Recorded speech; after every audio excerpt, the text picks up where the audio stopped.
लगता है कि सबको आगे आना चाहिए, ठीक है। और आप बच्चे भी अपने टीचर्स से कहीं भी जहां भी आप पढ़ते हैं तो उन तक की मैसेजेस पहुंचाइएगा, पहली बात।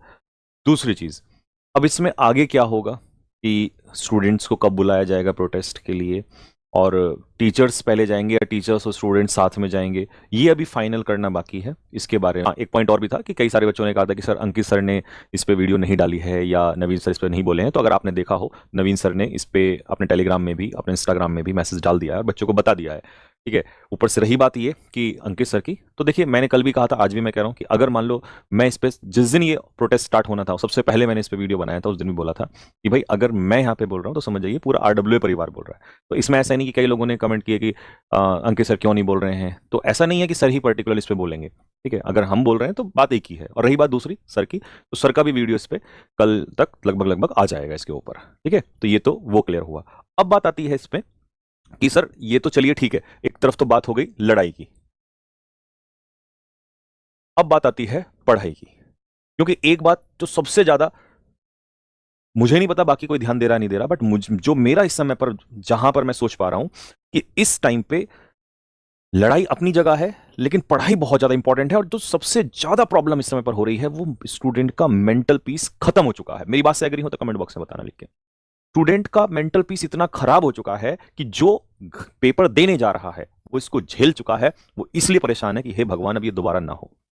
और जो घर बैठा हुआ है वो ये सब देख के इतना डरा हुआ है कि उसे यही समझ में नहीं। अच्छा, एक कंफ्यूजन ये भी है कि क्या सीजल का एग्जाम कैंसिल होगा? एग्री करते हो ये बात को? ये सबसे बड़ा पॉइंट है। क्या स्टेनो का, और उससे भी ज्यादा डरा हुआ है स्टेनो का बच्चा, और स्टेनो के बच्चे के बारे में कोई आवाज नहीं उठाता है। बट आप टेंशन ना लो, स्टेनो के जितने भी बच्चे हैं, अगर कोई भी चीज होगी, अगर सीजल कैंसिल होगा तो स्टेनो भी कैंसिल कराना, फिर कैंसिल फेस 13 भी होगा, और अगर होगा तो सबका ही होगा। ये लड़ाई को एक सिंगल नहीं रखेंगे किसी पर्टिकुलर एग्जाम के लिए, ठीक है। उसमें मैं तुम्हारा भाई पहले भी था, आज भी हूं, और मैं आश्वासन दिला रहा हूं इस चीज को, ठीक है जी। दूसरी बात, इतना ज्यादा बच्चों के दिमाग में डर बना हुआ है, और पढ़ाई को लेकर तो मुझे ऐसा लग रहा है, आप बताना कमेंट बॉक्स में, कि बच्चा पढ़ाई से ज्यादा वैसी वीडियोस देख रहा है, और पढ़ने भी जा रहा है, बैठ रहा है, तो उसका उतना मन नहीं लग रहा है। लेकिन अब यहां में, चाहे इसको एक बड़े भाई के नाते अब आप डांट मान लो, फटकार मान लो, या कुछ भी मान लो, जो भी लड़ाई है, जो भी कुछ है, वो सबसे पहले टीचर्स से स्टार्ट होती है। सबसे पहला पॉइंट आता है टीचर्स का। आप लोगों की जैसे ही जरूरत होगी, आप लोगों को, स्टूडेंट्स को, उसी के बाद बुलाया जाएगा। तो मेरे भाई इसमें एक चीज अभी आपको मेरे कहने से करनी है, सभी स्टूडेंट्स, और खासकर जिनका 2026 में पेपर है वो भले ही ना करें, लेकिन जिसका भाई पेपर अभी है, जिनका, और उसमें भी स्टेनो और सीजीएल, मैं बार बार इन्हीं दोनों एग्जाम पे फोकस कर रहा हूं क्योंकि सबसे पहले इन्हीं का एग्जाम है। एमटीएस, सीएचएसएल, सीपीओ तो अभी बहुत दूर की, लेकिन मैं अभी समय पर आरडब्ल्यू स्टूडियो में ही हूं और दिल्ली से ही मैं ये वीडियो जो है बना रहा हूं। और स्पेशली मैंने यही आप लोगों को मैसेज देने के लिए बोला कि भाई अपनी पढ़ाई जो है, लड़ाई हमारी है, पढ़ाई आपकी है, ठीक है। लड़ाई टीचर्स लोग लड़ लेंगे, आपकी जिस दिन जरूरत पड़ेगी उस दिन आपको फिर दिल खोल के बुला दिया जाएगा, और हम लोग इस बात को स्पेशली सारे टीचर्स बोलेंगे, भाई अब सभी लोग आ जाइए, अब इस लड़ाई को अकेले नहीं लड़ सकते हम लोग, आपकी जरूरत पड़ेगी, और जिसमें जरूरत पड़ेगी भी, ठीक है। लेकिन अभी पढ़ाई तो मेरे भाई आपको ही करनी पड़ेगी। अगर आप यही सोच के बैठे रहोगे कि नहीं भाई चेंज होगा, ये होगा, अगर नहीं हुआ और पेपर हो गया तब क्या करोगे, या हुआ तो अगले साल के लिए हुआ तब क्या करोगे? तो भाई इसमें सबसे ज्यादा प्रॉब्लम, जो मेरे पास मैसेज आ रहे हैं, भैया मन नहीं लग रहा पढ़ाई का, किताब खोलते हैं तो एकदम से दिमाग में आता है क्या होगा, कैसे होगा, पढ़ें या ना पढ़ें, तो भाई पढ़ो, पढ़ो। जो तुम्हें कंटेंट अब तक कराया है सारा रिवाइज करो, एज इट इज करो, ठीक है।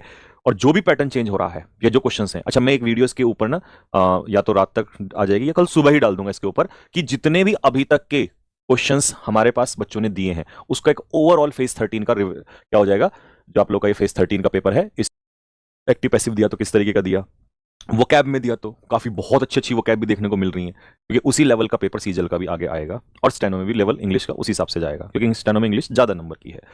तो इसका एक रिव्यू हम लोग डाल देंगे और उससे आपको पता चल जाएगा कि कैसे कैसे करना है। और मैं जो अपनी क्लासेस अब आगे डिजाइन करूंगा, 10 से 12 जो क्लास हमारी हैं, वो सारी की सारी क्लास आपकी इसी पैटर्न पे ही डिजाइन करूंगा, ठीक है, क्योंकि लेवल उठाना पड़ेगा।